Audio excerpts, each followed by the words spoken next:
Gentlelady from New York, Ms. Stefanik, is recognized for 5 minutes. As a native New Yorker born and bred, I think it's important to note that many of the Democrats on this committee have smeared brave victims and fellow New Yorkers here today, calling them props, a circus, a performance, MAGA Broadway pops, and an underlying sham. What have Republicans focused on? We've focused on giving victims a voice. We've focused on crimes. We've focused on your story as a father, visiting your son at the hospital, seeing his face beaten in with an anti-Semitic hate crime. We're focused, Ms. Brame, on your story as a mother, grieving the loss, rightfully grieving the loss, and advocating on behalf of your son and his legacy. Ms. Harrison, we heard your story about losing your loved one. And Mr. Alba, we heard your story, just the personal challenges you've faced dealing with the consequences of the vicious crime perpetrated against you. And in addition to House Democrats belittling the victims here today, Democrats have politicized this hearing, mentioning Donald Trump 38 times. That number for Republicans is 0. We are focused on victims and making sure that we support law and order in this country.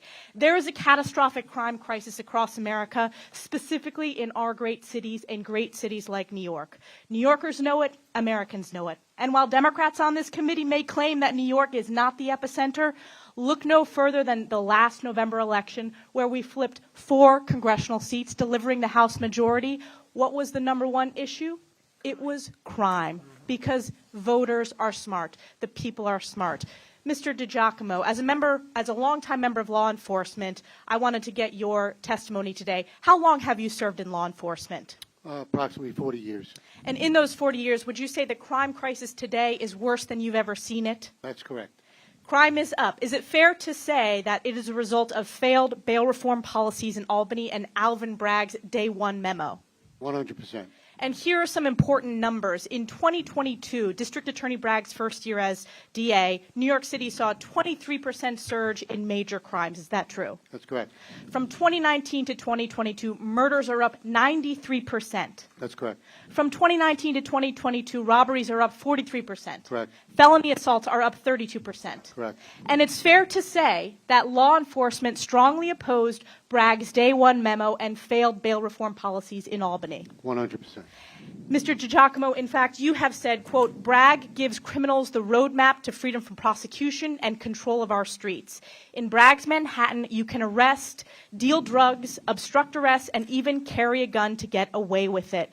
Can you please expound about why law enforcement opposes Alvin Bragg's Day 1 policy and opposes failed bail reform? Well, because, again, every time a detective or a police officer puts himself or herself in harm's way, arresting a felon or anyone for any crime, they're released immediately with no consequences.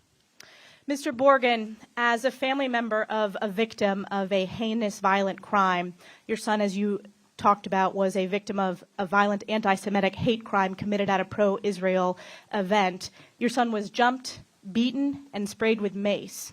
In fact, and I think it's important for the American people and my colleagues across the aisle to hear this, your son describes this as, a whole crowd of people proceeded to kick me, punch me, beat me down. I felt a liquid being poured on my face, and at first I thought I was getting urinated on, but it turned out I was getting maced and pepper sprayed.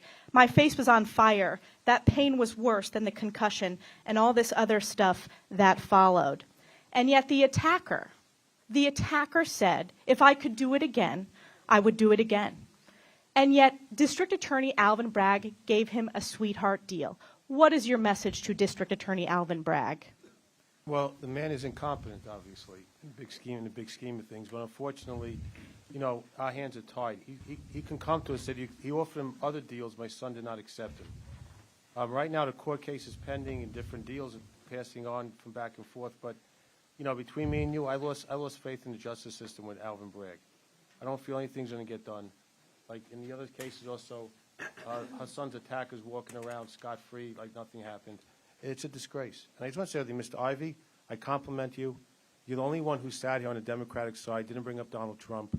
And you're a mensch. You talk straight. You didn't look to make partisan politics here. I want to compliment you. Ms. Harrison, what's your message to Alvin Bragg? I'm a walking example of not ever being whole 18 years after losing a loved one under horrific circumstances and not seeing justice. My life will never, ever be complete without Kevin, and knowing that the murderers' families are walking free, spending Christmases and Easters with their family is it's beyond comprehension. So I hope that he will pay attention to what's happening here today and realize the effect that he's having on survivors of homicide victims for the rest of their lives. Thank you to the victims for the bravery sharing your stories. Thank you to our former law enforcement officers for your leadership. Yield back. Gentlelady yields back just